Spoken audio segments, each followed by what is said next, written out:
네, 이번 코너는 위암에 대해서 얼마나 알고 있는지 다시 한 번 더 테스트해보는 그런 시간을 가져보도록 하겠습니다. 시청자 여러분들께서 집에서 큰 소리로 OX 한번 외쳐보시기 바라겠습니다. 원장님께서 정답을 알려주시겠습니다. 네, 원장님, OX판을 저희가 이렇게 준비를 해봤습니다. 제가 질문을 드릴 텐데요. 제가 하는 질문에 맞다라고 생각하시면 O, 아니다 생각하시면 X를 들어주시고요. 시청자 여러분들께 아주 쉽게 이렇게 알려주시기 바라겠습니다. 드릴게요. 네, 그러면 제가 첫 번째 드리겠습니다. 한국인 암 가운데 가장 많은 것이 위암이다. OX. 원장님 들어주시기 바랍니다. O. 아, O. 맞나요, 진짜? 네, 한국인은 우리 맵고 짠 음식을 좋아하기 때문에 위암 발병률이 가장 많은 것으로 나타나 있습니다. 그렇군요. 다음 드리겠습니다. 암세포도 바이러스처럼 전염이 된다. OX. 하나, 둘, 셋. X. 암세포는 우리 감기는 바이러스거든요. 네. 그래서 그 바이러스가 이렇게 옮겨 다닙니다. 그런데 암세포는 우리 몸 자체에 있는 정상세포가 변화된 겁니다. 어떤 유전인자나 또는 어떤 환경에 의해서 변화되었기 때문에 그 암세포 자체가 바이러스처럼 전염을 시키지는 않습니다. 전염을 시키지는 않는데 우리 몸 안에서 계속 이제 자기편을 만들죠. 이제 예를 들어서 헬리코박터 같은 이 균이 있습니다. 위염을 일으키는 균인데 이런 균들은 이제 외부에서 들어오는 거죠. 그래서 그 균이 전염을 될 수는 있지만 암세포가 전염이 되는 건 아닙니다. 예. 위염이 심해지면 위궤양이 되고요. 위궤양이 심해지면 위암이 된다. OX 들어주시기 바랍니다. 하나, 둘, 셋. 아, OX 둘 다 들어주셨어요. 예, 예. 어떤 뜻이에요? 일부는 오고 네. 일부는 또 맞지 다 맞는 건 아니고 그렇습니다. 뭐냐면은 위염이 좀 심해지면 위염은 이제 위장 중에 쉽게 말하면 위가 조금 부은 겁니다. 네. 우리가 어떤 맵거나 짭고 뭐 또는 여러 가지 음식이나 이 스트레스에 의해서 자극이 돼요. 위가 우리가 피부도 이렇게 끓여서 자극을 하면 빨갛게 되고 계속 끓으면 이렇게 부어오르잖아요. 그것처럼 위장도 어떤 자극에 의해서 붓거든요. 그 상태가 위염입니다. 그런데 이제 그게 분 상태가 더 심해가지고 이제 살이 파인다. 계속 자극을 줘서 그럼 그게 이제 위궤양이거든요. 그 다음에 이제 더 심해지면 그 부분에서 이제 세포가 변형이 되어서 이제 위암이 되는 건데 그게 모든 위염이 위궤양이 되고 모든 위궤양이 위암이 되는 것이 아니고 일부만이 위암으로 변화하는 것이지 다 변하지는 않습니다. 대부분은 위염 위궤양 단계에서 치료가 잘 되고요. 그중에 치료 안 되는 일부분의 분들이 이제 위암으로 변하고 또 그리고 위궤양의 과정을 거치지 않고 위염에서 바로 위암이 되는 분도 있고 또 위염의 단계도 거치지 않고 깨끗했는데 갑자기 암세포가 나타나는 경우가 있거든요.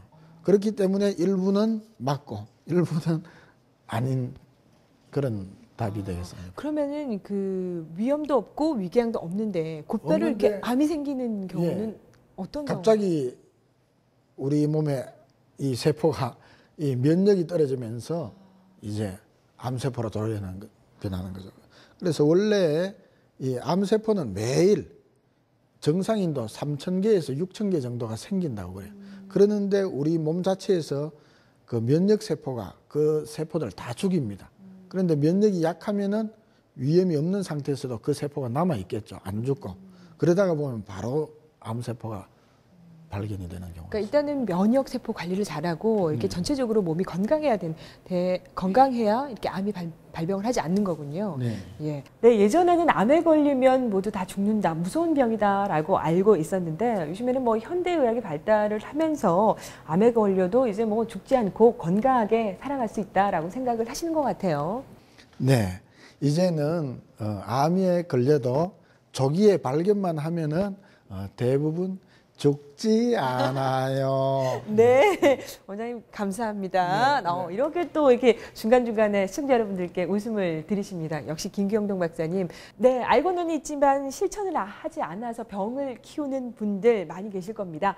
자, 건강은 나의 힘입니다. 이 건강해지는 길 알고 실천을 하셨으면 좋겠습니다. 여러분 건강해지고 싶으시죠?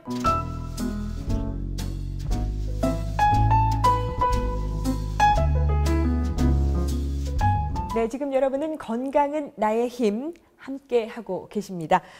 위암에 대해서 지금 알아보고 있는데요. 저희가 이게 또 알면 할수록 이렇게 치료 방법도 궁금해져요. 이게 또 원장님께서 한방 쪽으로 이렇게 치료를 많이 하시다 보니까 많은 분들이 한방으로 위암을 어떻게 치료합니까? 라고 물어보시는 분들이 계실 것 같아요. 네. 네. 한방에서는 수술요법이 없기 때문에 조기에는 빨리 우리 현대의학적으로 수술요법을 시행하는 것이 필요합니다. 그러나 이제 어느 정도 암이 진행되었거나 또 전이가 되었을 때는 이 수술요법을 할 수가 없습니다. 그래서 이 항암제로 화학요법을 한다든지 방사선 치료를 하게 되는데, 그렇다 하더라도 이 치료가 완전하지 않습니다. 그리고 면역이 떨어지면은 그 치료를 할 수가 없습니다. 그래서 한방에서는 복합 면역요법이라 하여서 이 면역 관리에 굉장히 치중을 하고 있습니다. 복합 면역요법이요. 그건 네. 어떤 치료 방법인가요? 그래서 면역을 하는데 단순히 우리가 먹는 방법으로만 면역을 하는 것이 아니고, 단순히 경구투이 아니고 이 주사, 한약도 이 주사가 있거든요. 면역 주사. 그래서 면역 주사 약침을 사용을 합니다. 여러 가지 방법들이 있네요. 네, 원장님께서 앞에서 말씀하신 것처럼 면역 세포가 많으면은 암 발병률이 낮다, 없다라고 말씀을 하셨던 것 같은데, 그런데 이 위암 같은 경우에는 수술을 받고 나서도 70%가 재발을 한다라고 하셨는데, 이 면역 세포 관리 어떻게 해야 될까요?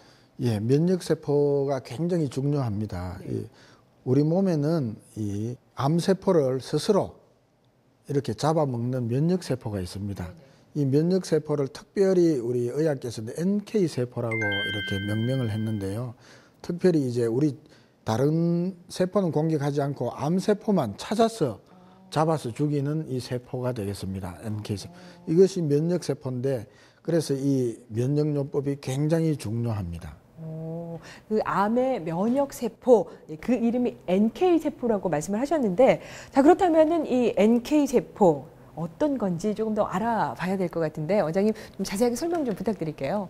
예, NK세포는 1970년대에 의학계에서 발견을 했는데요. 이 하루에도 우리 정상인이 3,000개에서 6,000개 정도의 암세포가 보통 사람도 계속 생긴다고 해요. 그런데 그 매일 생기는 그 암세포를 우리 면역세포가 매일 또 다 잡아먹는 거예요. 다 죽이는 거예요. 그래서 그 죽이는 이 면역세포가 약해지면은, 숫자가 줄어들면은 암세포가 이제 덜 죽겠죠. 우리가 NK세포가 충분히 많으면은 암에 걸리지 않고, 걸렸다 하더라도 이 NK세포가 충분하면은 그 암이 전이 되거나 확산되지 않고 오히려 사라질 수 있다는 것이 바로 이 면역요법입니다. 정말 이렇게